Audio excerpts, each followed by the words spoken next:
Bienvenue à tous. Je voudrais remercier la municipalité du Tampon qui nous rejoindra peut-être en fin de conférence.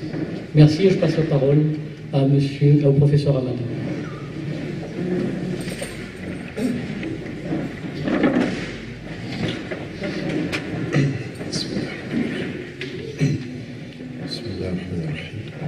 Merci. D'abord de cette invitation ici, c'est un plaisir de, comme j'ai pu le répéter depuis 2 jours, de revenir sur l'île de la Réunion et de pouvoir partager un temps de réflexion avec vous. Ça s'est fait en interne, ça se fait de façon ouverte et ce soir c'est une intervention de partage, de réflexion un tout petit peu transversale sur l'état du monde tel que nous l'observons aujourd'hui et comment y répondre avec cette double interrogation, comment être soi dans un monde aliénant. Ce que je vous propose ce soir, c'est en fait d'inverser l'ordre du sujet, c'est de se poser d'abord la question de quelles sont les dimensions de l'aliénation ou des aliénations, ou de la dimension ou de la référence aliénante du monde contemporain. Donc je vais essayer avec vous de faire une sorte de panorama des différents domaines dans lesquels on peut parler d'aliénation, sur le plan individuel comme sur le plan collectif. Et puis ensuite de répondre à la question, face à tout ça, comment fait-on pour être soi? Comment fait-on pour répondre à l'aliénation par la réconciliation de soi à soi, de soi au sens que l'on donne à sa vie, au sens que l'on donne à l'existence sur Terre, dans la relation à l'univers, dans la relation au Créateur quand on est croyant, dans la relation à son semblable quand on est un humaniste et strictement cela. Donc je vais essayer d'y répondre dans un deuxième temps. Première des choses sur laquelle j'aimerais m'arrêter, c'est un mot qu'on utilise souvent et qui est polysémique, qui a plusieurs définitions. C'est le mot de qu'entend-on quand on parle de l'aliénation.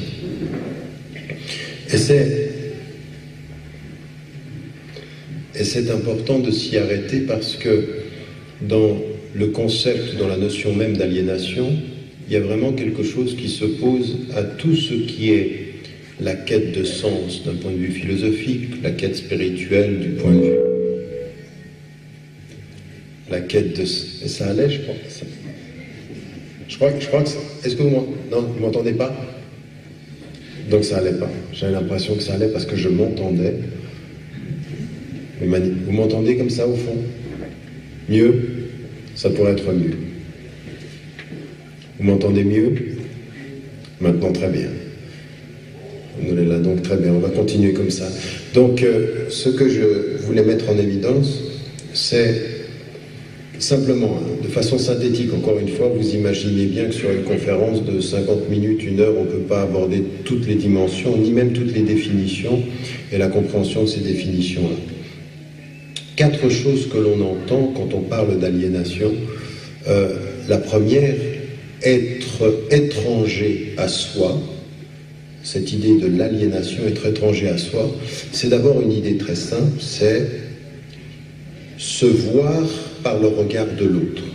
Quelqu'un qui est aliéné, c'est quelqu'un qui ne se donne pas de valeur ou qui ne se comprend pas par ses propres critères, mais qui finit par se voir et se considérer par le regard de l'autre. Dans le langage quotidien, dans la vie quotidienne, ce serait plaire à l'autre, c'est se donner une valeur à soi. Mais plaire à l'autre, c'est aliénant parce que c'est la médiation de l'autre qui me fait revenir à moi. Et quand je parlais de l'opposé de l'aliénation, c'est la réconciliation de soi à soi sans la médiation de l'autre. Non pas que cela veuille dire qu'on ne considère pas l'autre comme étant important, mais l'autre n'est pas la mesure de ma valeur, l'autre est le compagnon de mon chemin. Ce qui n'est pas pareil. C'est-à-dire ma valeur, ce n'est pas ce qu'il pense, ma valeur, c'est ce que je crois et avec lui j'avance. C'est-à-dire faire attention à être réconcilié avec soi pour avancer avec l'autre et ne pas penser par l'autre et s'oublier soi. Ce qui est le début de l'aliénation. Je ne sais pas si vous me suivez, mais si vous ne me suivez pas, il faut que vous me suiviez.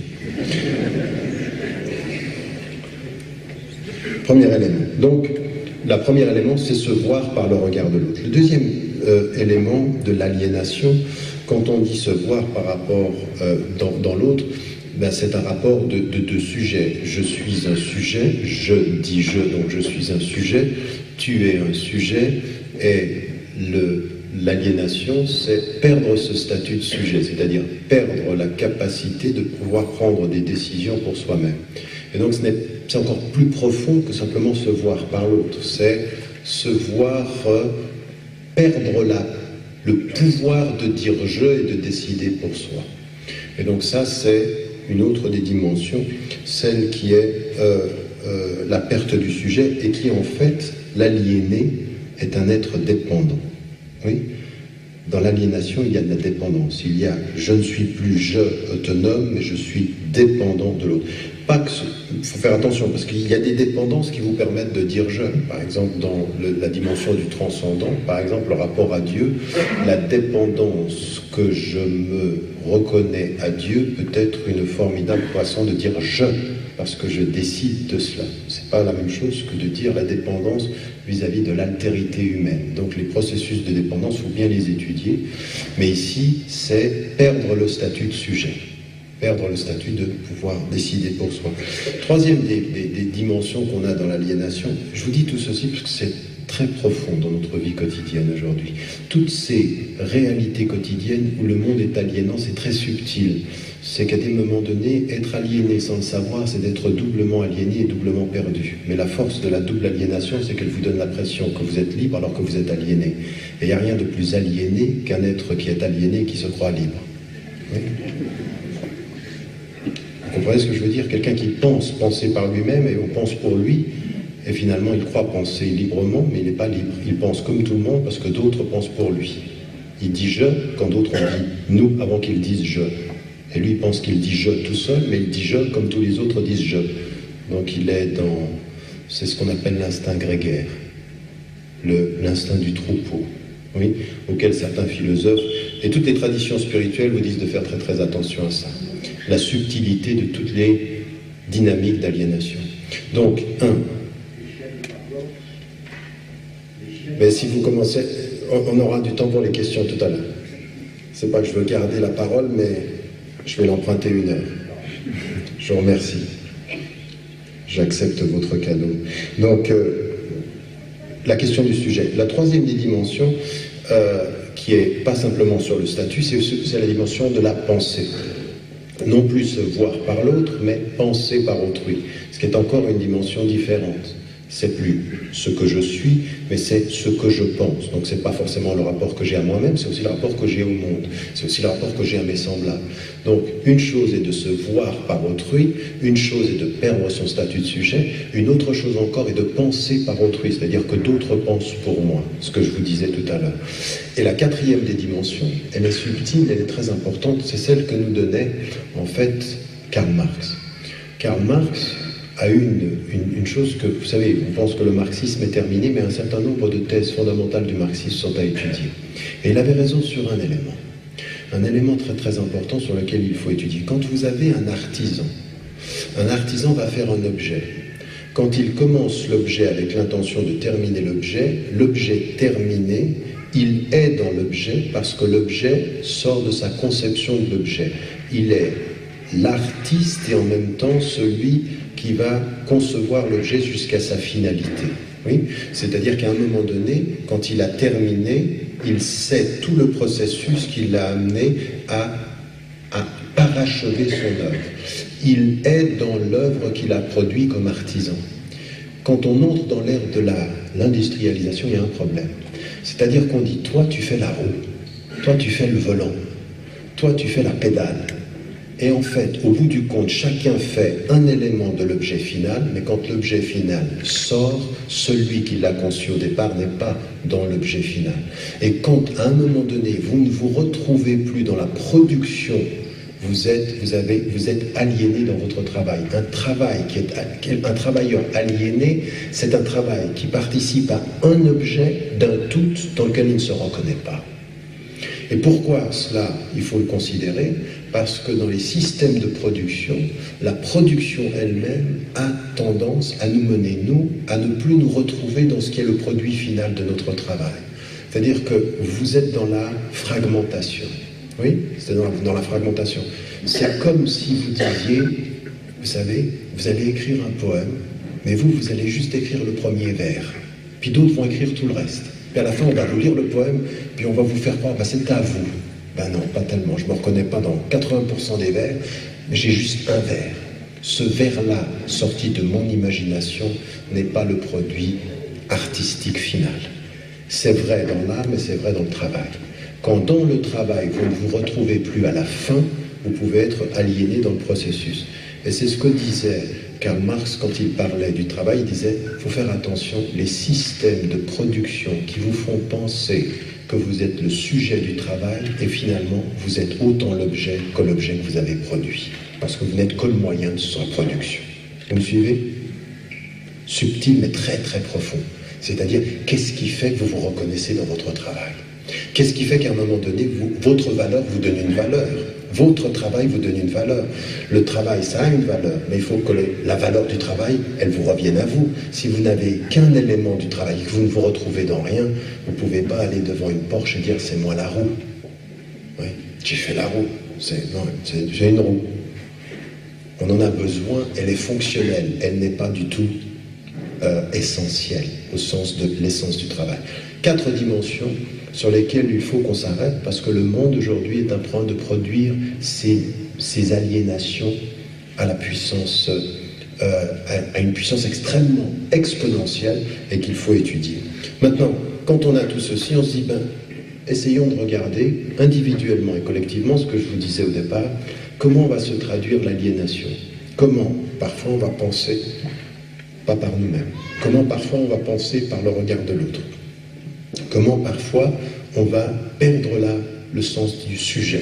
Et comment, parfois, on ne se retrouve pas dans ce qui est produit par l'univers? Et comment, par rapport à cela, chacune et chacun d'entre nous, qu'on soit musulman, chrétien, juif, bouddhiste, athée, agnostique, comment un être humain aujourd'hui, par rapport à toutes ces dimensions individuelles et collectives, a réussi à se réconcilier avec soi, c'est-à-dire résister à l'aliénation? La première des attitudes intellectuelles qu'il faut comprendre aujourd'hui, c'est qu'en face de toutes ces dynamiques, ça suppose une résistance. Et la résistance commence par quoi? Vous le savez, toutes les modalités de résistance commencent par prendre conscience du problème. C'est-à-dire de pouvoir faire l'état des lieux. Quel est le problème? À quoi fait-on face aujourd'hui dans cette dimension? Quels sont les défis? Et finalement, comment être soi? Ça veut dire comment devenir autonome. Premier élément d'aliénation sur le plan individuel. Vous allez vous rendre compte d'une chose, et c'est pas rien. Les systèmes d'éducation aujourd'hui sont problématiques. Pourquoi? Il n'y a pas un système d'éducation dans le monde qui ne traverse pas une crise. Et j'étais avec des ulamas musulmans ce matin, on parlait des écoles, des madrasas, j'ai rencontré des enseignants à travers le monde, puis au bout du compte, on se pose la question, c'est quoi votre objectif? Quel est votre objectif? Qu'est-ce que c'est pour vous qu'enseigner et qu'est-ce que vous voulez, au moyen de la connaissance, produire? Ces jeunes que vous avez, ces étudiants que vous avez, du système scolaire le plus élémentaire, 4, 5, 6 ans, au secondaire, au supérieur, qu'est-ce que l'on veut? En fait, la connaissance devrait être une connaissance qui permet d'être.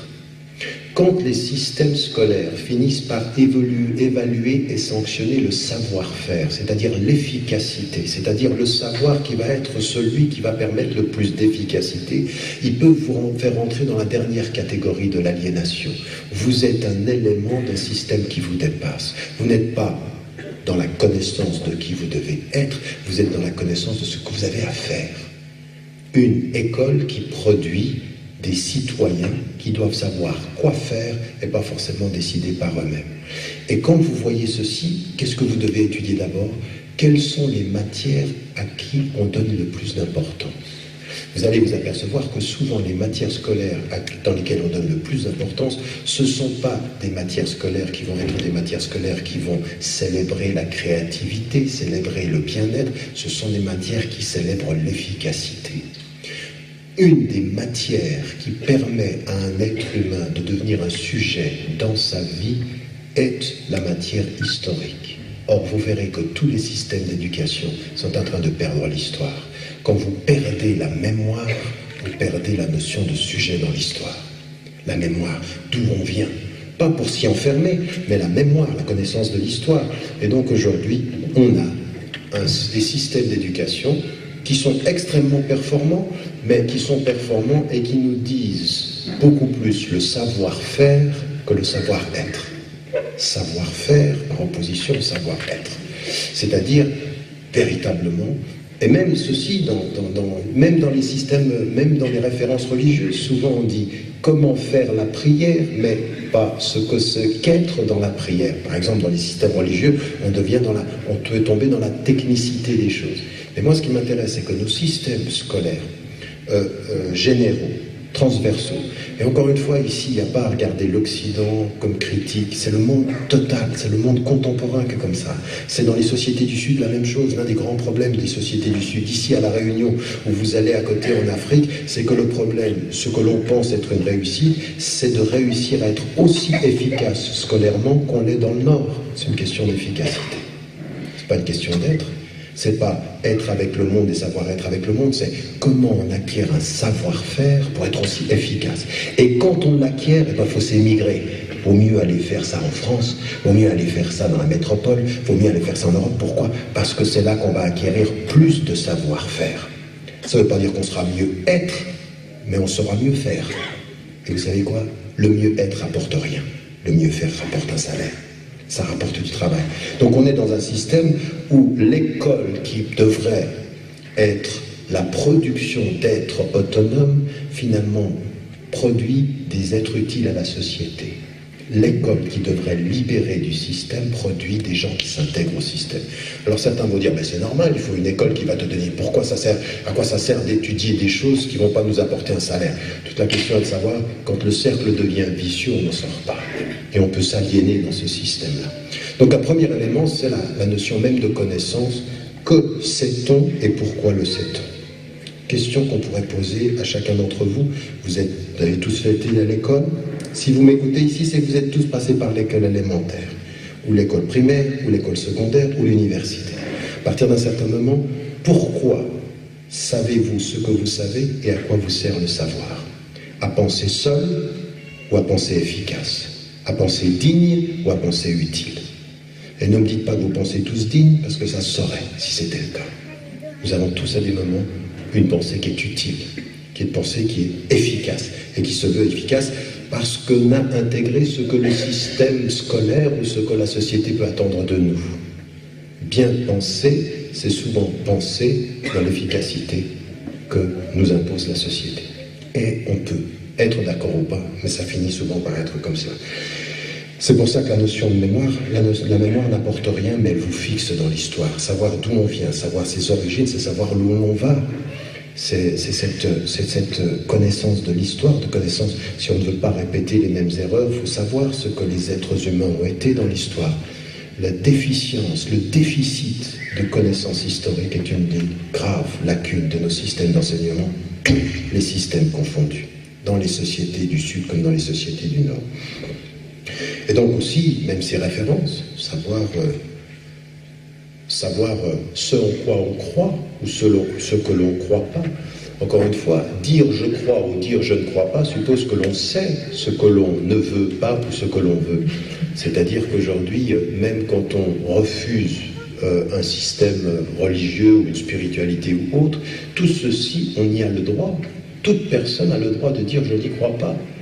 Ce qui est important, c'est de dire « je ne crois pas » en connaissance de cause. Dire « je ne crois pas » en étant ignorant de ce que l'on ne croit pas, c'est pas une liberté, c'est une prison déjà. Donc les systèmes qui consistent dans nos sociétés plurielles. Aujourd'hui, par exemple, ici à La Réunion, votre société, en l'espace de 20 ans, elle a changé. C'est une société qui vient de plus en plus plurielle. Vous avez des gens qui viennent des Comores, vous avez des gens qui viennent d'Europe, c'est une société qui est de plus en plus pluraliste, de plus en plus pluriel et pluraliste. Quand on vit ensemble par rapport à ça, il faut s'équiper dans la connaissance. Être assis ici un lundi soir en disant que vous êtes des êtres ouverts d'esprit, ça c'est facile. C'est pas ça l'ouverture d'esprit. L'ouverture d'esprit, c'est pas d'être assis l'esprit ouvert, c'est de vivre l'esprit ouvert, c'est de confronter l'esprit ouvert, c'est d'interagir l'esprit ouvert. C'est ça, c'est dans les difficultés l'esprit ouvert. C'est pas être assis comme ceci l'esprit ouvert. Ça c'est facile. Ça c'est l'ouverture des paresseux, l'ouverture des nantis. Oui. Quand les nantis se permettent de dire non, on n'est pas raciste, et puis qui regardent ceux qui sont en train de vivre dans leurs difficultés, on dit ceux-là c'était raciste. Oui, parce que ceux qui sont sur le terrain de l'emploi et qui n'ont pas de travail, et qui voient d'autres qui n'ont pas de travail, et qui se disent mais celui qui est là, qui est un étranger, qui a plus de travail que moi, et comment ça se fait? Lui, il développe un raciste de pauvre. C'est-à-dire qu'il voit ce qui lui manque et voit ce qu'on donne à d'autres. Il n'est pas beaucoup plus raciste dans l'essence que quelqu'un qui pourrait être riche mais qui ne l'est pas. Raison pour laquelle, par exemple, dans les systèmes éducatifs, dans les universités, souvent on pense que le degré de racisme est moins important que dans les classes populaires. Mais c'est parce qu'ils ne sont pas confrontés à la même chose. Ils ne sont pas confrontés au travail, ils ne sont pas confrontés à la vie dure, ils ne sont pas confrontés au fait qu'on n'a pas d'argent, et qu'à un moment donné, quand on n'a pas d'argent et puis qu'on voit que d'autres l'ont, eh ben, à un moment donné, nos manques produisent notre agressivité. Mais il ne faut pas que l'antiracisme ce soit l'appel des nantis. Ça doit être un vrai travail social. Ici, ça demande quoi? Ça demande véritablement une connaissance de la pluralité, une connaissance. Mais c'est une connaissance qui ne va pas vous donner directement du travail. Elle ne sera pas une connaissance efficace, mais elle est une connaissance digne. La connaissance de l'autre, la connaissance de son univers de référence et du mien. Parce qu'il faut que je sache qui je suis pour vivre avec qui je ne suis pas. Il faut ceci. Nos systèmes de connaissances sont en train de laminer ceci. Moins de philosophie, moins de connaissances d'autrui, moins de connaissances des religions et plus de mathématiques, plus d'économie, plus d'efficacité. Plus d'efficacité dans ce qu'on va avoir, moins de connaissances avec ceux avec qui on va être. Donc ça, c'est un processus qui peut être aliénant. Deuxième dimension par rapport à ça, et qui est une chose à laquelle nous sommes tous soumis, c'est la communication de masse. Tous, nous devons célébrer le fait qu'il y a une communication qui nous vient de façon beaucoup plus facile. Mais on le sait aujourd'hui, en termes simplement factuels, notre esprit, l'esprit humain, votre esprit, par rapport à la masse d'informations que chaque esprit reçoit, n'a pas la possibilité de pouvoir gérer cette information. Donc en fait, ce qui va se passer dans notre réaction mentale face aux stimuli de l'information, si vous regardez ce qui vient de la télévision, ce qui vient d'Internet maintenant, nous n'avons pas la capacité mentale et intellectuelle de pouvoir gérer l'information qui nous vient. Et à partir d'un certain moment, on va la gérer essentiellement sur le mode émotionnel. Donc, la communication de masse ne permet plus à l'esprit critique de gérer, c'est l'émotif qui va réagir. Et la communication de masse joutera beaucoup sur l'émotivité de la réactivité, à tel point que cette émotivité, elle va même s'atrophier. Vous aurez remarqué une chose, de plus en plus de violence est normalisée dans nos téléjournaux, à la télévision, à tel point que le nombre de morts qui se multiplie, finit par ne plus avoir de réaction émotionnelle dans notre esprit. C'est-à-dire, la faculté intellectuelle de se révolter par rapport à la mort de gens a été atrophiée par la normalisation émotionnelle du facteur de la communication de masse. Et ça devient très dangereux. C'est-à-dire, vous êtes devant votre télévision, des centaines de personnes meurent, pas de réaction. C'est même plus révoltant. Il faut qu'il y ait une image où on voit quelqu'un prendre quelqu'un d'autre et le tabasser, le tuer, que l'image soit tellement forte émotionnellement que la conscience se dit « Ah mais c'est pas possible ». C'est-à-dire que l'émotion a normalisé la violence, mais il faut une image forte pour que notre conscience se réveille. Là, vous êtes aliéné si vous tombez dans ce travers-là, c'est-à-dire que votre capacité à la réaction intellectuelle, à la révolte en face de la violence, elle a été atrophiée par l'émotionnel. La communication de masse a un pouvoir de déshumanisation, qui est grave. C'est-à-dire qu'aujourd'hui, je peux vous dire que parmi nos sociétés occidentales, nous, civilisées, je veux dire démocratiques, eh ben on sait qu'aujourd'hui, par exemple, au notre nom, on pratique la torture sur des gens. Et que finalement, au nom de l'émotivité populaire qu'a provoqué en 2001 l'horreur du 11 septembre ou l'horreur, on a accepté qu'on puisse torturer parce que l'émotion qui a provoqué la mort a normalisé ceci. 57% des Américains soutiennent la torture. 57% des Américains. Ça veut dire on accepte. Torturer, ça nous protège. Quand on en arrive humainement à accepter la torture comme processus de protection, ça fait peur. Ça fait très peur. Où va-t-on s'arrêter quand le processus finit par nous aliéner notre propre reconnaissance de la dignité? C'est-à-dire, qu'est-ce que c'est que la dignité humaine? Donc ici, on est dans des... Ça aussi, ce sont des processus aliénants. Donc, communication de masse, la normalisation de la violence. Et puis, une autre chose qui est importante, c'est que on en arrive avec la communication de masse à ne plus étudier des processus, mais juste avoir des faits.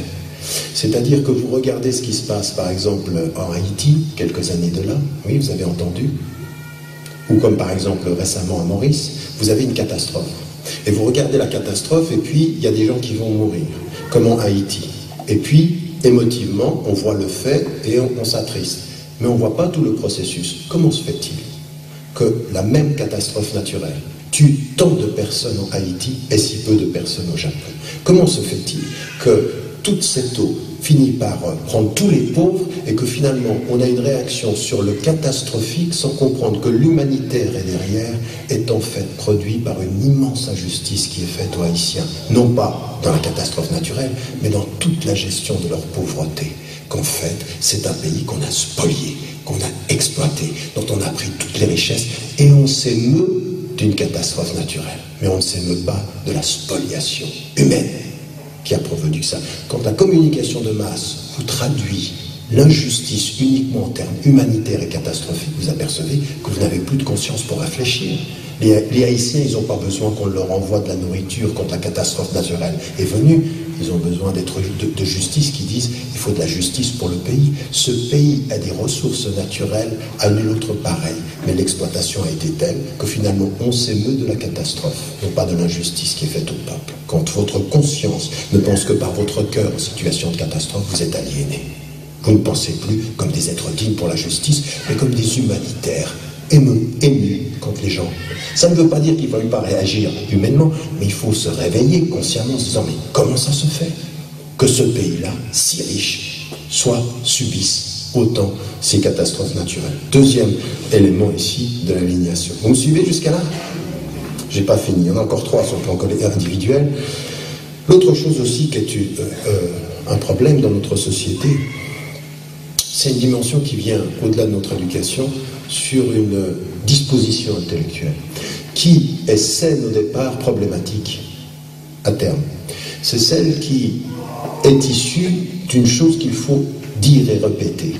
L'être humain a des droits et il faut lui respecter, et il faut respecter ses droits. Par exemple, il y a ce qui a été la Déclaration universelle des droits de l'homme, et ce qu'on dit, c'est-à-dire j'ai un droit, le droit à la nourriture, le droit à l'éducation, tous les droits.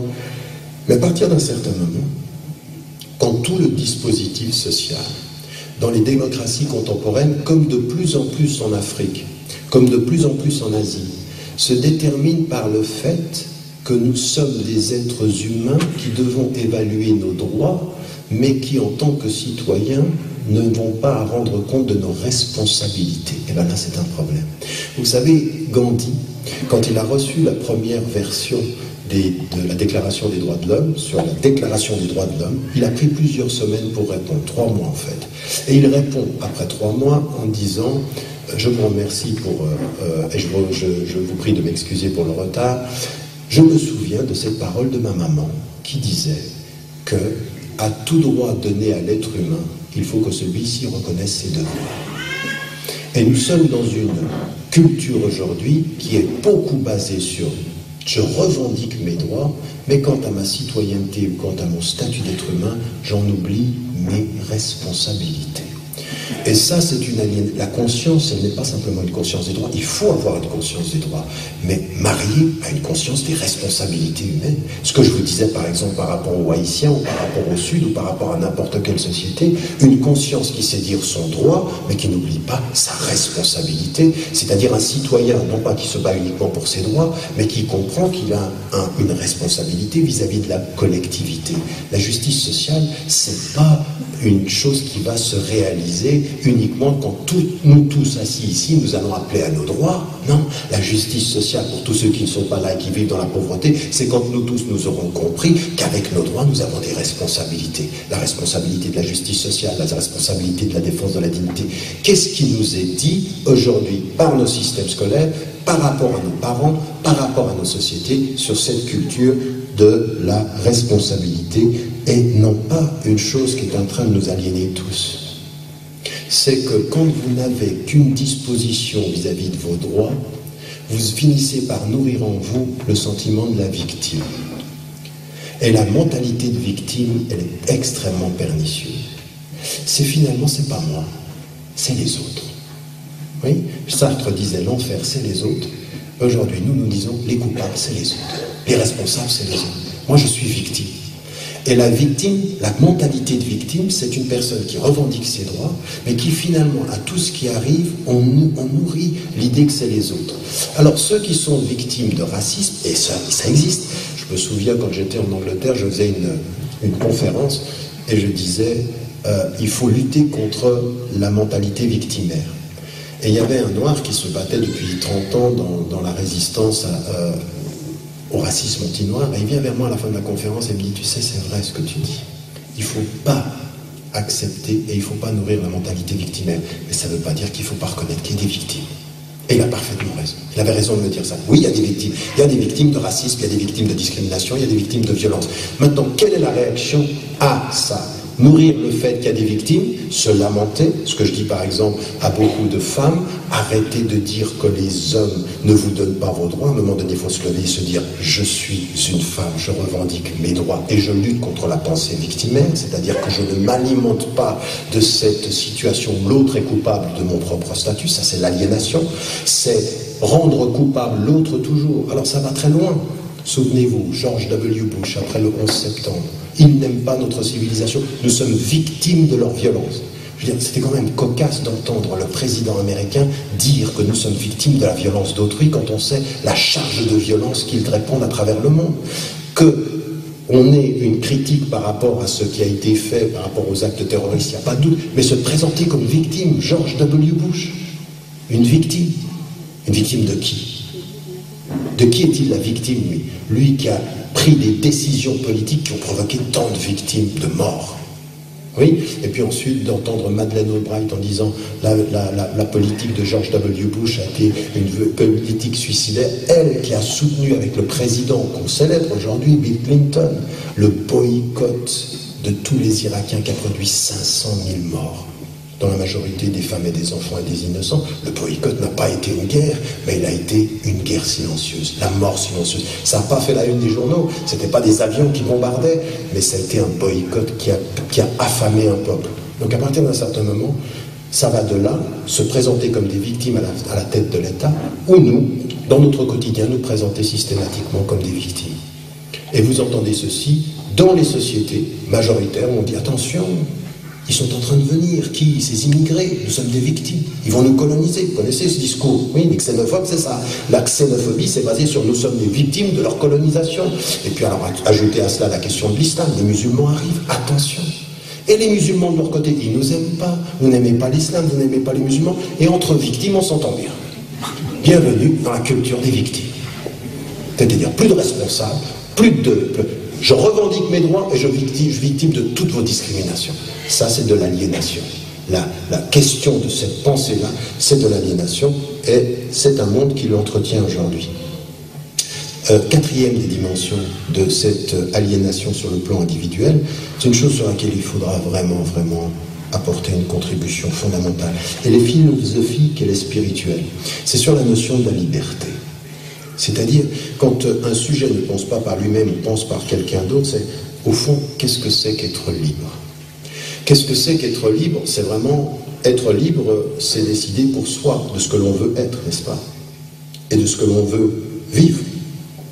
Aujourd'hui, la liberté, dans le monde de la communication de masse, dans le monde de la culture de masse, la liberté, c'est moins de penser par soi que de faire ce que l'on pense avoir envie de faire. Le seul problème, c'est que maintenant on le sait, dans toutes les cultures populaires, avec les communications de masse, on peut décider pour vous aujourd'hui de ce que vous allez aimer l'été prochain en matière de musique.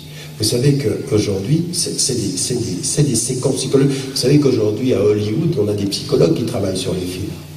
C'est-à-dire la dose de tendresse, d'amour, de drame. Ça, c'est étudié. C'est pas, en fait, il y en a qui travaillent, mais il faut qu'il y ait une petite dose. Oui, une petite dose qui va vous toucher là où vous pensez, vous, que ah, mon cœur réagit. Le psychologue a étudié l'affaire. Oui, mais ça va très très loin. C'est-à-dire, ça va très très loin. On a des musiques qui appellent à la consommation. Il faut rentrer dans le supermarché, vous pensez que vous êtes libre, la musique vous emporte. Et le porte-monnaie avec. Ça, ce sont des choses que l'on sait aujourd'hui, c'est des choses qui sont étudiées.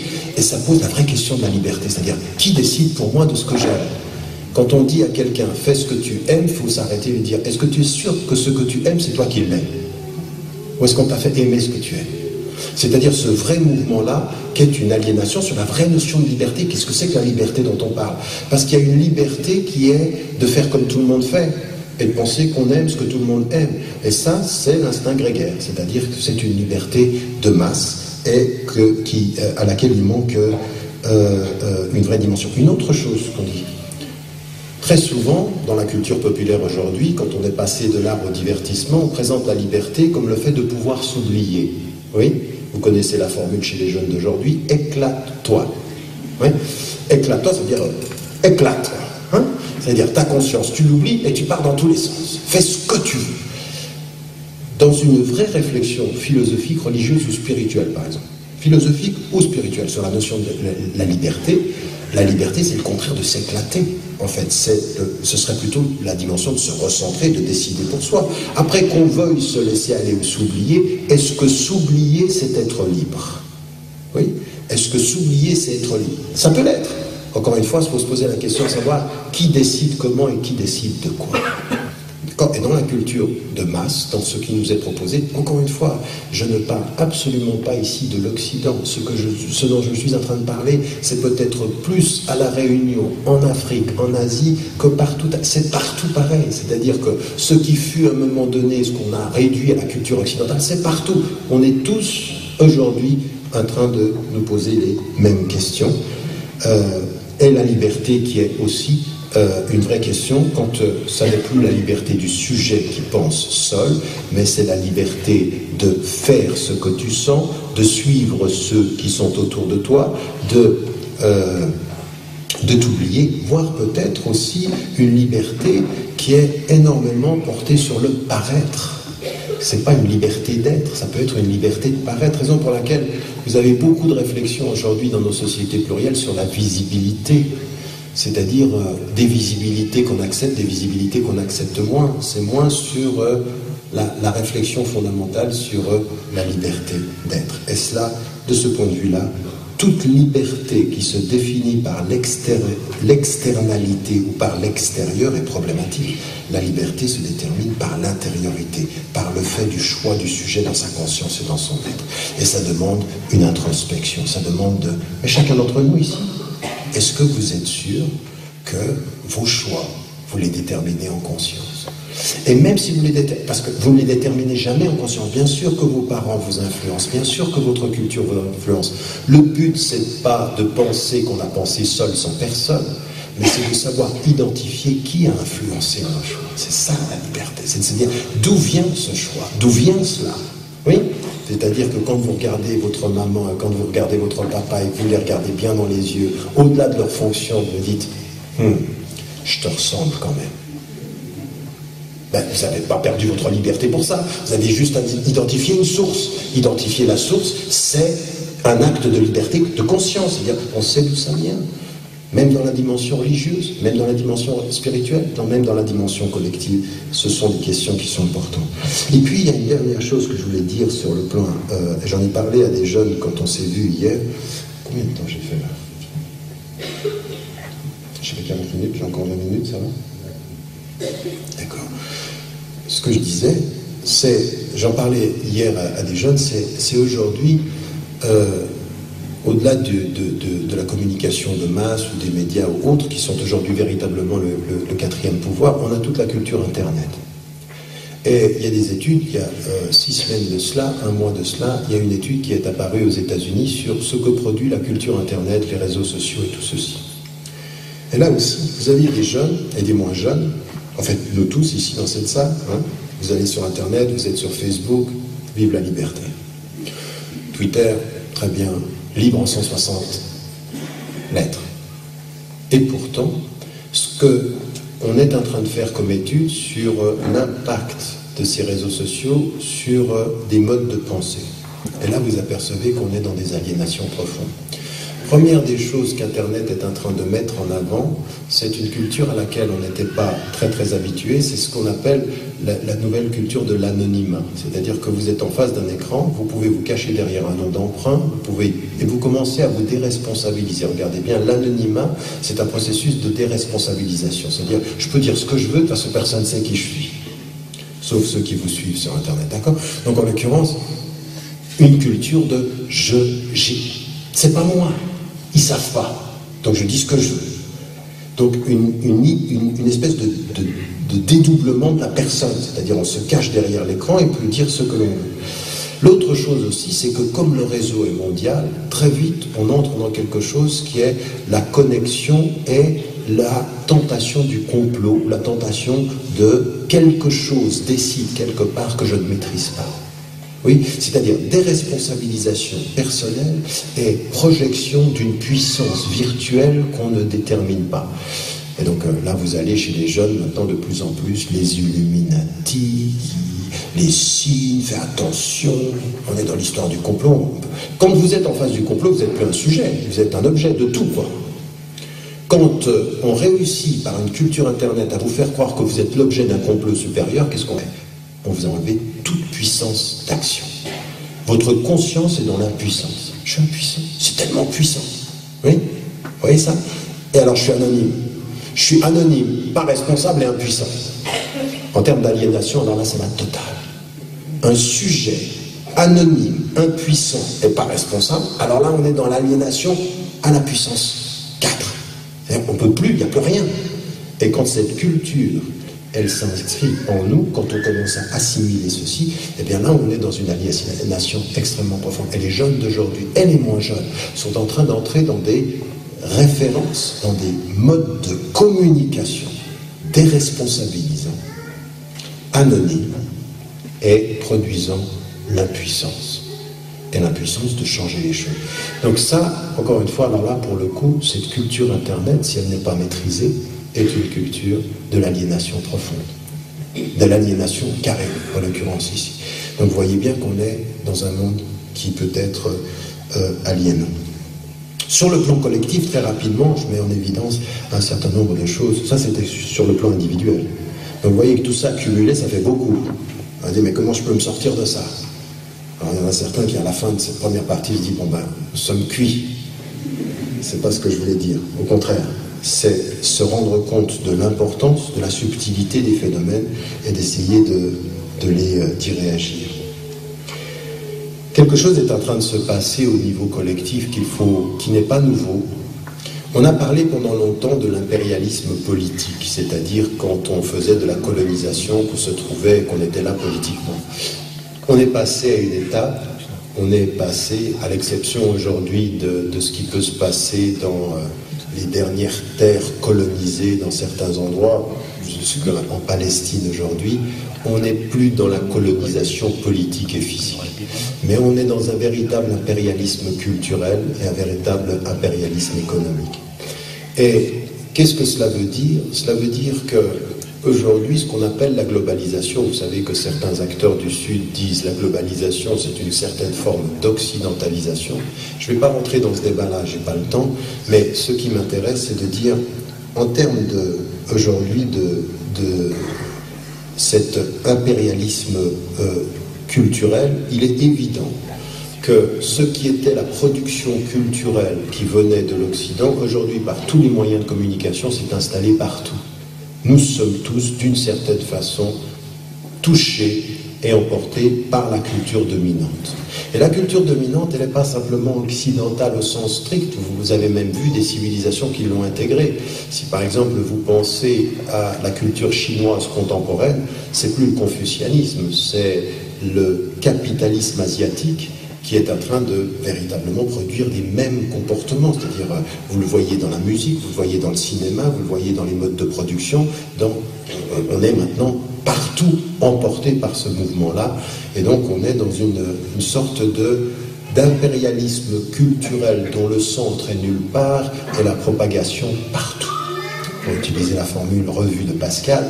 Donc, on est ici dans quelque chose auquel on doit faire face. Ajoutez à cela qu'aujourd'hui, vous, sur le plan économique, vous n'êtes plus du tout une île, vous êtes complètement lié à la globalisation économique qui transite ici et qui impose effectivement l'efficacité économique, la production et par les banques et par les entreprises. Nous ne sommes plus dans des cadres nationaux, nous sommes dans des cadres globaux. Et à partir de ce moment-là, rien ne se fait localement qui ne soit connecté au système beaucoup plus global. Donc, on ne peut plus se penser dans le local, isolé, on doit se penser dans le global et essayer de déterminer nos zones d'indépendance économique et culturelle. Et ça, c'est extrêmement difficile. Et là, il y a une aliénation, même jusqu'à la boisson, même jusqu'à la boisson. Moi, je préfère, quand je viens ici, ils le savent, je veux boire, quand je viens à la Réunion, des boissons locales. Il ne faut pas me donner du coca, il ne faut pas me donner du Pepsi, il faut me donner quelque chose de local. Puis si vous n'avez pas, je prends que de l'eau. Oui, parce que ça, c'est ma résistance personnelle. Je veux dire, cette espèce d'amplification de la consommation. Oui, ça, c'est aussi des choses qui... Peut-on le faire ou peut-on ne pas le faire? Parce que certains me regardent et disent, avec la bouteille d'eau, tu crois que tu résistes? Tu résistes à quoi, là? Voilà. C'est pas une question de savoir, là. Vous savez, quand vous pensez la résistance en termes de résultats et non pas en termes de principe, c'est un problème. La résistance, elle est principielle, elle n'est pas en termes de résultats, évidemment. C'est pas en buvant de l'eau que je vais mettre en faillite Coca-Cola. Par contre, ma conscience, elle est debout. Vous voyez ce que je veux dire? C'est une question de conscience, une question de je me fiche du résultat, de ce qu'ils gagnent, de ce qu'ils ne me battent pas, mais ils ne me gagneront pas, moi. Moi, ils vont me perdre. Oui, et s'ils me perdent, je me gagne. Vous me suivez? Et si je me gagne, je me réconcilie. Et si je me réconcilie, je suis un tout petit peu moins aliéné. Parce que dire Bismillah et boire du coca, moi, ça me gêne. Vous me suivez? Bref.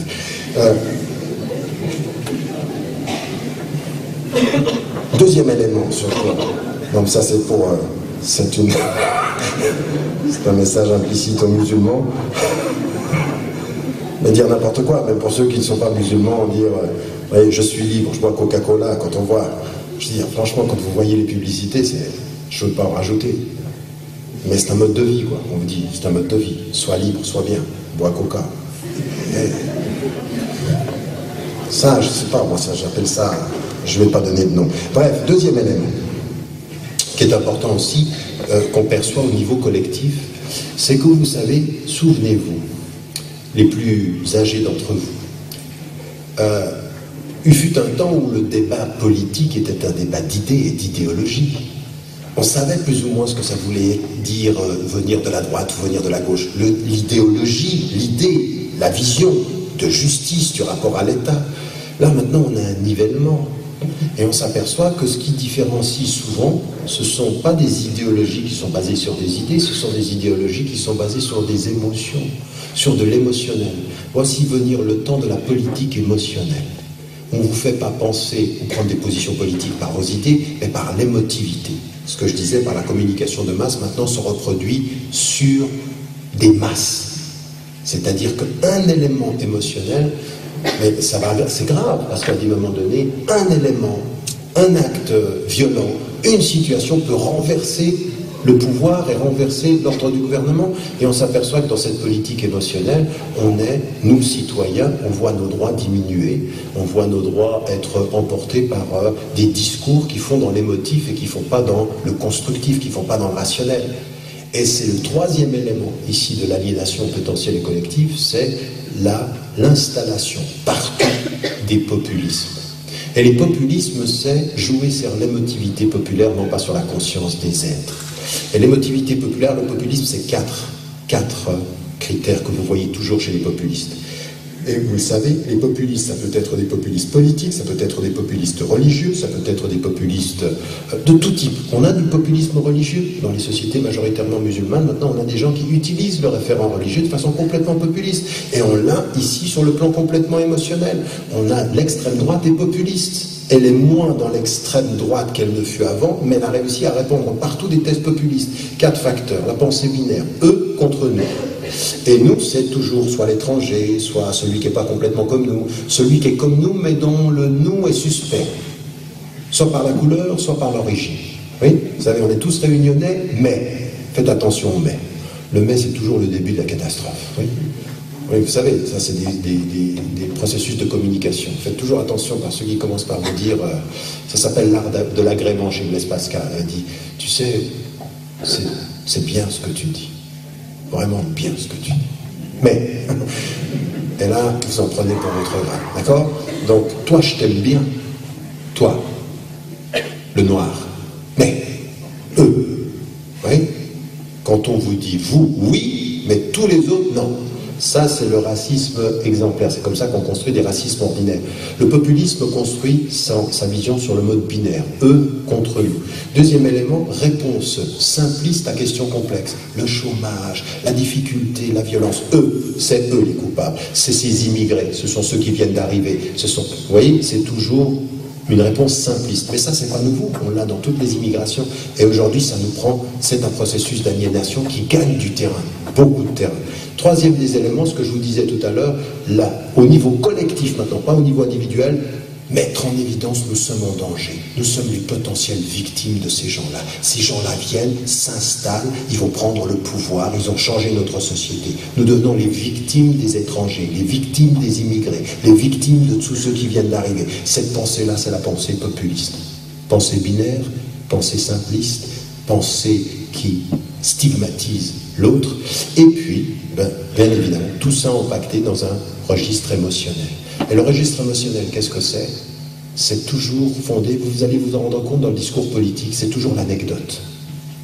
On a un problème avec ces gens-là. D'ailleurs, je connais une personne, et on vous dit une anecdote. Et on travaille sur l'émotivité de l'anecdote pour généraliser sur tout le monde. Ça s'appelle comment ça? Quand vous avez pris une personne et que vous avez généralisé à toute la communauté de couleur, ou de religion, ou d'origine, eh bien ça s'appelle du racisme. C'est, je connais une personne, ça s'est passé comme ça. Et donc ça veut dire on ne peut pas s'intégrer avec eux, on ne peut pas vivre avec eux. Vous voyez ce processus-là, ce processus de la pensée émotionnelle qui est problématique. Ayant dit cela, ça fait beaucoup de chantiers, n'est-ce pas, sur le plan individuel comme sur le plan collectif. Eh bien c'est là que j'en arrive à ma conclusion en disant, en montrant comment on fait, comment est-ce qu'on peut faire. Le plus grand des risques par rapport à cela, c'est effectivement ce que l'on peut voir dans certaines attitudes. Elles sont collectives et individuelles.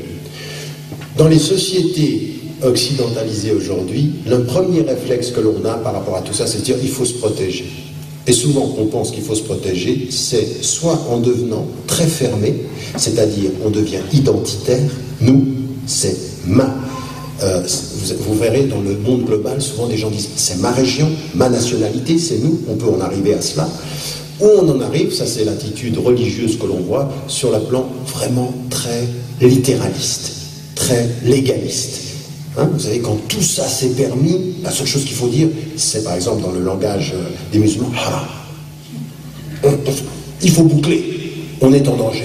La pensée de la victime qui se crispe et qui ferme tout. Fermer les lois, plus de lois restrictives. Regardez partout ce qui est en train d'arriver, partout dans toutes les sociétés, plus de lois restrictives, plus de lois qui excluent, non pas des lois qui ouvrent et incluent, mais des lois qui excluent, qui disent qui est nous versus vous. Nous, on ferme. Dans la pensée religieuse, la même chose. Des pensées qui vont se fermer non pas sur le sens, mais sur la limite. Pourquoi? Parce que la pensée assiégée est une pensée qui légalise ou qui boucle par la forme. Elle devient formaliste, elle devient technicienne. Et ça, c'est ça le danger. Cette pensée qu'on se réconcilie avec soi par plus d'interdits ou plus de lois, ou plus de restrictions. Ça, c'est pas une pensée affirmée, c'est une pensée assiégée. Et l'aliéné est doublement aliéné, parce qu'il ne résiste pas par le sens, il résiste par la forme. Et ça, dans la pensée musulmane contemporaine, la pensée juive contemporaine, la pensée chrétienne contemporaine, jusqu'à la pensée bouddhiste aujourd'hui, on voit ceci. Dans la pensée athée ou dans la pensée agnostique, on voit les mêmes processus. Pensée assiégée, risque d'aliénation, bouclée par la loi, bouclée par la forme, bouclée par la limite. On répond par la forme à des vraies questions de fond. Et ça, on se perd parce que la forme, jamais ne protège du fond. Jamais ne règle la question du fond. C'est-à-dire que c'est pas parce que avec le corps vous priez que votre cœur est en paix. C'est pas parce que avec l'esprit vous êtes en méditation que vous avez trouvé la paix intérieure uniquement si vous êtes dans la résistance à des limites. Les choses sont beaucoup plus profondes. Et même dans les questionnements philosophiques, c'est la même chose. Comment on fait donc pour se réconcilier avec soi? Alors 3, 4, 5 pistes simplement comme éléments sur lesquels je pense qu'il faut véritablement insister. Et c'est vrai, je l'insiste parce que même en partant, parce qu'il ne faut pas que je donne l'impression que j'ai une réponse universaliste à partir de tout. Moi, je viens d'une tradition religieuse, d'une tradition philosophique. Je parle de quelque part.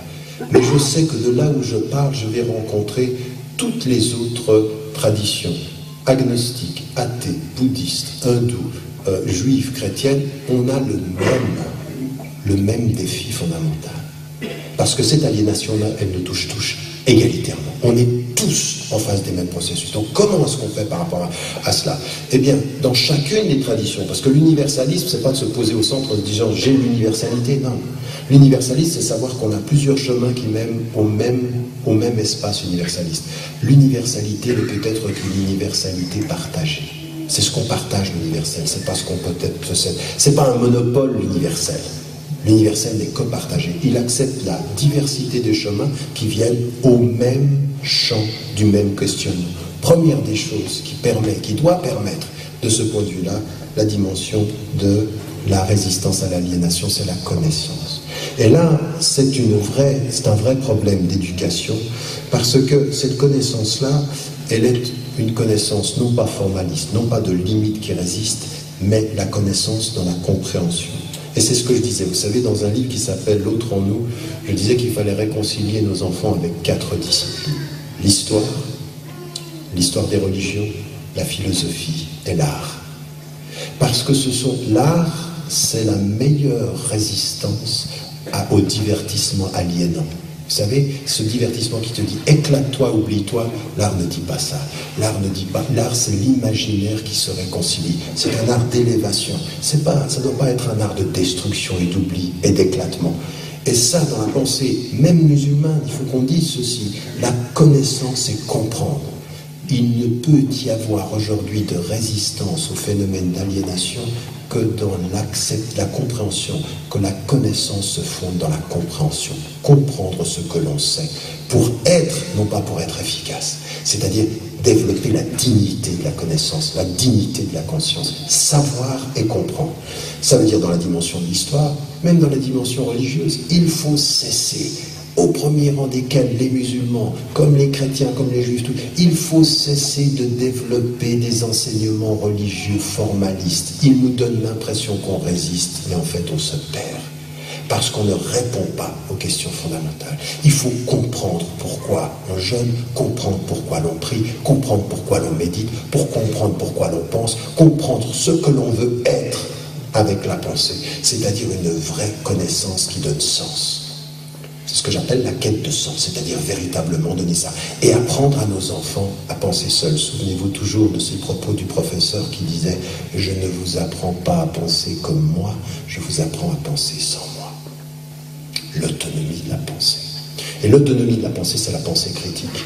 C'est donner la possibilité à tous de poser des questions. Non pas de répéter mes réponses, mais de poser des questions. Et vous savez quand est-ce qu'on me respecte le plus? C'est pas quand on me pose des questions, qu'on me demande des réponses à vos questions. Quelqu'un qui vient vers moi, le journaliste, j'ai beaucoup de journalistes qui viennent vers moi pour l'islam et me disent « Et qu'est-ce que vous pensez de ça ?» Et ils pensent que je devrais être content parce qu'ils attendent que je réponde à leurs questions. Et je dis souvent aux journalistes comme aux intellectuels, vous savez, le début du respect, ce n'est pas que vous attendiez mes réponses à vos questions, mais c'est que vous tendiez l'oreille à mes questions. J'ai des questions, et mes questions, j'y trouve des réponses. Ça, c'est la connaissance digne. Ça, c'est la connaissance de l'autre, qui ne simplifie pas l'autre. Et ça doit être l'expression de tous, même dans la tradition musulmane, quand on voit les savants de l'époque, comment ils lisaient cette période florissante de science et de savoir dans l'islam. Ça prenait des juifs, ça prenait des grecs, ça prenait des latins, et ça prenait tout ceci. Ils disaient, la connaissance, réveillez vos intelligences, prenez de là où vous pouvez trouver. C'était pas une connaissance de l'efficacité, c'était une connaissance de la célébration. C'est la connaissance du sujet, la question critique. Écoutez ce que l'autre a à dire. Vous regardez des livres au Moyen-Âge de savants musulmans, ils prenaient la pensée de l'autre, ils donnaient exactement ce que l'autre pensait, comme il pensait. Voilà ce qu'il pense, voilà ma réponse. Voilà ce qu'il dit, et voilà ma réponse. Il ne niait pas la pensée de l'autre, il l'écoutait. Donc une connaissance qui est une connaissance du pluralisme, une connaissance de l'autre. Une connaissance que nous, on a aussi entendue, c'est quelque chose qui répond à toutes les autres traditions. On nous a créés en nations et en tribus pour vous entreconnaître. Ça veut dire quoi, vous entreconnaître? Écoutez ce que les autres ont à dire. Une connaissance de la dignité des civilisations. L'Occident, c'est pas uniquement... même ce qui vient de l'Occident, ce n'est pas uniquement des pensées que l'on critique parce que c'est la pensée dominante. Mais non, c'est une pensée extraordinairement riche, de penseurs extraordinairement riches qu'on étudie. Et l'Inde, c'est pas uniquement une nouvelle puissance économique. Et la Chine, c'est pas uniquement le capitalisme asiatique. C'est toute une pensée confucéenne. La pensée chinoise est une pensée riche. Quand vous étudiez ce que le thé veut dire dans la culture chinoise, vous apercevez que vous avez beaucoup à apprendre sur toutes les structures de socialisation dans une société. Voilà, la connaissance digne. La connaissance qui est une connaissance qui éveille la conscience, qui va chercher chez les autres, qui va essayer de comprendre. Et ça, il faut, même dans tous nos registres. Moi, je suis venu ici et j'ai parlé dans des réseaux musulmans, il faut ça. Il faut que les musulmans, au lieu de dire « aimez-nous, mais je m'en fiche ». Au pouvoir aimer, non, de la dignité dans la connaissance, se présenter dans la société avec cette dignité de la connaissance qui refuse l'aliénation, qui refuse la pensée étriquée, la pensée de la limite, la pensée du c'est illicite, c'est haram, la pensée de la culpabilité. Parce que quand on est dans un monde où tout nous paraît permis, c'est facile de venir à une pensée religieuse où tout devient interdit et on produit de la pensée coupable. Non, il faut de la pensée sereine. La sortie de l'aliénation, c'est pour ça que moi, ce que je comprends, même quand je dis Dieu, c'est un formidable processus de libération. Et quand quelqu'un dit ma conscience, ça doit être la libération. Ma conscience, c'est la libération. Mon cœur, c'est la libération de tous ces processus d'aliénation. Et pour avancer par rapport à ça, et c'est là où on devient sujet, et c'est ce que je disais, le sujet, c'est la question de la conscience, c'est-à-dire qu'est-ce que c'est la conscience? La conscience, c'est aussi déterminer cet équilibre fondamental entre mes responsabilités humaines et mes droits. Mais mes responsabilités humaines sont importantes. Et moi, je suis tout à fait là quand Gandhi répond ceci à la Déclaration universelle des droits de l'homme et du citoyen, eh bien, les droits de l'homme, en l'occurrence, ici, quand il répond ceci, il est totalement en phase avec toutes les traditions spirituelles, hindoues, bouddhistes, juifs, chrétiennes et musulmanes, qui disent, toutes elles disent la même chose. Vous n'êtes des êtres humains que par votre capacité de conscience à comprendre vos responsabilités. Parce que vous avez des responsabilités. Vos droits, vous y avez droit. Mais si vous n'êtes pas responsable, vous perdez beaucoup de droits. La responsabilité d'être digne, parce que la dignité, la responsabilité d'avoir du courage, parce qu'il faut avoir du courage. L'un des grands problèmes de nos aliénations collectives maintenant, c'est que nous sommes des citoyens très lâches, très lâches. On est courageux avec nos droits, on n'est pas courageux avec le droit des autres, on n'est pas courageux face à des massacres, on n'est pas courageux vis-à-vis de l'injustice du monde. Et de faire en sorte qu'à un moment donné, faites attention, parce que le courage et la conscience aussi, refusez que des injustices politiques vous soient présentées comme des charités humanitaires. Moi, je suis désolé. L'Afrique, elle n'a pas besoin simplement de notre humanisme et de notre charité. Elle a besoin d'être de conscience qui dit c'est pas possible, c'est injuste ce qui se passe dans le monde. Ce continent est parmi le plus riche en ressources du sol et le plus pauvre en matière de ressources humaines. D'être humain. C'est normal ça. Mais vous savez ce qu'on fait? On va leur envoyer de la nourriture. On va faire du solidaire. Les Palestiniens, ils sont exploités et réprimés. Vous savez ce qu'il faut faire? C'est des pauvres gens. Mais non. C'est des gens qui sont injustement traités, les Africains injustement traités, les Asiatiques injustement traités, les pauvres à la Réunion, c'est des gens, il faut leur envoyer de la nourriture à Noël ou pendant le Ramadan. C'est ça notre conscience? Non, ça c'est de la conscience aliénée. Quand l'humanitaire aliène nos consciences, elle nous fait penser que la justice, c'est le bon cœur quand j'ai du cœur. Ben non, c'est pas ça la vie. C'est pas ça leur dignité. Leur dignité, c'est debout, dans la justice. Ça, c'est l'opposition à l'aliénation. Refuser qu'on fasse de l'injustice structurelle un humanitaire ponctuel. Oui. Soit, montre ta solidarité. Allez, envoie un peu de pain, envoie un peu d'argent, libère ta conscience à Noël. Et nous, on fait la même chose, parce que certains disent, oui, ils font ça à Noël, les chrétiens. Nous, on fait la même chose pendant le Ramadan. Nous, on a fait du Ramadan un moment où notre générosité s'ouvre. C'est bien. Mais le mois du Ramadan, comme Noël, ça devrait être un moment pour nous éduquer pour les 11 mois qui suivent. Donc pas une parenthèse et puis on oublie tout pendant 11 mois, si vous voyez ce que je veux dire. Donc ici, on est dans ce registre-là, et pour terminer, 2 points sur lesquels je veux insister, et je m'arrête, je vous le promets, c'est sur la question de la liberté. Là aussi, avec cette conscience et cette responsabilité, poser les vraies questions de la liberté. Qu'est-ce que c'est qu'être libre? Et ça commence avec nos enfants, ça commence dans nos programmes scolaires, ça commence dans nos associations, dans nos familles. Comment mesurez-vous la liberté de vos enfants? Comment permettez-vous à vos enfants d'être autonomes? Comment vous permettez-vous à vous d'être libre, de penser en conscience? Est-ce que vos choix sont vos choix? Et vous savez, Rousseau et Kant disent des choses qu'on retrouve aussi dans toutes les spiritualités. Qu'on retrouve, et j'en parle beaucoup aux musulmans quand je parle de ceci. Je dis attention, faites très attention. Toute personne qui vous dit que vous êtes libre sans discipline est une personne qui vous ment. La liberté, c'est pas se laisser aller. La liberté, c'est se maîtriser et décider à partir de sa maîtrise. C'est exactement comme l'artiste. Quand vous voyez un pianiste qui improvise, vous pensez qu'il improvise avec beaucoup de facilité. Vous ne comprenez pas son improvisation si vous ne savez pas qu'il a travaillé toute la technique pour pouvoir se libérer et pour devenir libre de sa musicalité. L'improvisation suppose une énorme technique. Quand vous voyez le Dalai Lama qui se lève tous les jours à 4 heures du matin et qui récite ses textes avec une discipline et qui vient pendant la journée vous sourire, vous comprenez ce que c'est que la liberté aussi. Dans la tradition musulmane, comme chrétienne, comme juive, même dans la tradition athée, la discipline, c'est-à-dire ce que disent Rousseau et Kant. Il n'y a de mesure de la liberté que quand il y a des règles. C'est en ayant des règles qu'on sait ce que c'est que la liberté. Mais avoir l'impression que se laisser aller, c'est se laisser aller et être libre, non, parce que ce qui vous emporte quand vous vous laissez aller, ce sont les émotions. Et les émotions, on peut les maîtriser. Quelqu'un peut maîtriser vos émotions. Mais votre choix de la discipline et de l'ordre, ça c'est vous qui le décidez.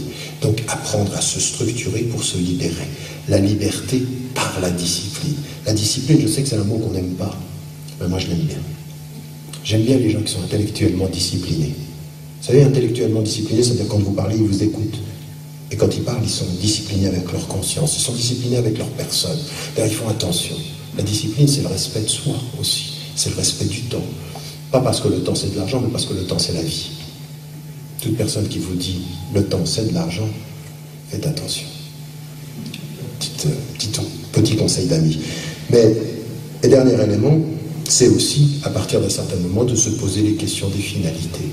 Et dans ma conscience, moi, dans ma conscience de foi, évidemment, ma finalité, c'est à partir d'un certain moment de dire que cette vie, c'est pas la vie, qu'il y a une autre vie, que je donne sens, et que je rencontre des gens qui pensent que la vie, cette vie-là, c'est la fin de la vie, mais je rencontre aussi des gens qui ont énormément de dignité par rapport à cette vie.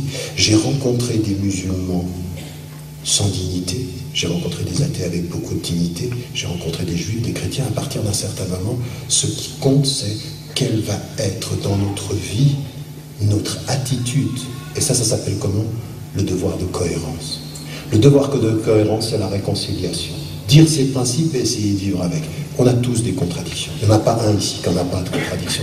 Mais reconnaître ces contradictions et assumer en conscience ces contradictions et essayer de se réconcilier et d'être cohérent, nous on l'a, ceux qui croient et qui font le bien, c'est-à-dire qu'ils ont une cohérence entre les deux. Et bien on a ça dans toutes les philosophies. La cohérence. Et la cohérence impose le devoir critique, c'est-à-dire toujours de se remettre en cause. C'est le caractère saint de l'esprit. L'Esprit Saint c'est un esprit qui questionne, et qui se questionne, et qui se critique. Et parce qu'il se critique, il a une chose qui est importante. Aujourd'hui, l'une des dimensions les plus fortes de la résistance à l'aliénation, c'est le questionnement intellectuel qui mène à l'humilité. L'humilité, c'est-à-dire faire attention avec humilité à ce que l'on fait de soi. Ça, c'est essayer d'être fondamentalement en lien avec les finalités qu'on donne à sa vie. Ça donne 3 mots. Ça donne la dignité humaine, ça donne la responsabilité humaine, et de la dignité humaine avec la responsabilité humaine, c'est célébrer les vraies dimensions de la liberté pour se réconcilier avec soi. Voilà des chemins. J'ai pas dit que ce serait facile. Ça n'est pas facile. C'est pas un élément qu'on peut vivre seul. On peut commencer seul, et on a besoin de l'humanité des hommes. On a besoin de l'interaction. On a besoin d'êtres de conscience qui peuvent comprendre. Beaucoup d'humilité. Et puis il y a une chose qui est la chose la plus difficile, c'est que dans tout ça, savoir être strict avec soi-même sans être porteur de jugement vis-à-vis d'autrui. Ça aussi c'est difficile. Parce que parfois quand on résiste, on se donne le droit du jugement des autres. À aucun moment vous n'aurez entendu dans ce que j'ai dit un jugement sur des gens qui se laissent emporter par le populisme, qui se laissent emporter par parce que on n'en a pas le droit en conscience. La conscience libre s'interdit le jugement des êtres qui peuvent être potentiellement aliénés. C'est pas un jugement que l'on se donne comme droit. Je pense que ça commence par là. Je vous remercie.